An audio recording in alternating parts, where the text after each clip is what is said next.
ಆಮೇಲೆ ಆರೋಗ್ಯ ಇಲಾಖೆ, ಆಮೇಲೆ ಸಮಾಜ ಕಲ್ಯಾಣ ಇಲಾಖೆ, ಹಿಂದುಳಿದ ವರ್ಗಗಳ ಕಲ್ಯಾಣ ಇಲಾಖೆ, ಮಹಿಳಾ ಮತ್ತು ಮಕ್ಕಳ ಕಲ್ಯಾಣ ಇಲಾಖೆ, ಕೃಷಿ ಇಲಾಖೆ ಮತ್ತು ಜಲನಯನ, ಪಶುವೈದ್ಯ ಇಲಾಖೆ, ಸಹಕಾರ ಇಲಾಖೆ, ರೇಷ್ಮೆ ಇಲಾಖೆ, ITI ದೇವರಾಯ ಸಮುದ್ರ ಮತ್ತು ತಾಲೂಕ್ ಪಂಚಾಯಿತಿ ಇಷ್ಟೂ ಜಮಾಬಂದಿಗೆ ಒಳಪಡ್ತಕ್ಕಂಥ ಇಲಾಖೆಗಳು.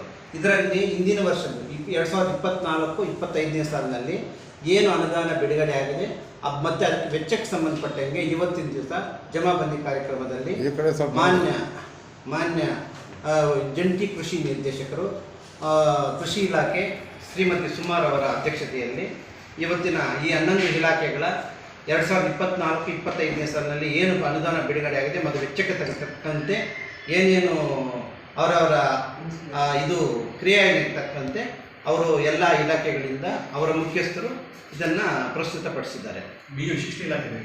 BO ಶಿಕ್ಷಣ ಇಲಾಖೆಯಿಂದ ಅವರು ಗೈರು ಹಾಜರಾಗಿರೋದ್ರಿಂದ ಅವರಿಗೆ ಮಾನ್ಯ ಸುಮಾ ಮೇಡಮ್ ಅವರು ಅವರಿಗೆ ತಮ್ಮ ಇಲಾಖೆ ಕಡೆಯಿಂದ ಅವರಿಗೆ ನೋಟಿಸ್ ಜಾರಿ ಮಾಡಿ ಮತ್ತೆ ಅವ್ರ ಕಡೆಯಿಂದ ಸಂಜಾಯಿಷಿ ಪಡೆಯಿರಿ ಅಂತ ಹೇಳಿದ್ದಾರೆ. ಅಷ್ಟು. ಇದಕ್ಕೆ ಫಾರೆಸ್ಟ್ ಬರಲ್ವಾ? ಫಾರೆಸ್ಟ್ ಬರೋದಿಲ್ಲ ಸರ್. ಪೊಲೀಸ್ ಇಲಾಖೆ ಅವೆಲ್ಲ ಬರೋದಿಲ್ಲ. ಇಷ್ಟೇ ನಮ್ಮ ಹೆಡ್ ಆಫಿಂದ ನಮ್ಮ ಹೆಡ್ಡಿಂದ ಏನು ಕೊಡ್ತೀವಿ ಅಷ್ಟೇ ಸರ್. ತೋಟಗಾರಿಕೆ ಅಷ್ಟೇ. ಶಿಕ್ಷಣ ಇಲಾಖೆಯಿಂದ ಈಗ 363.5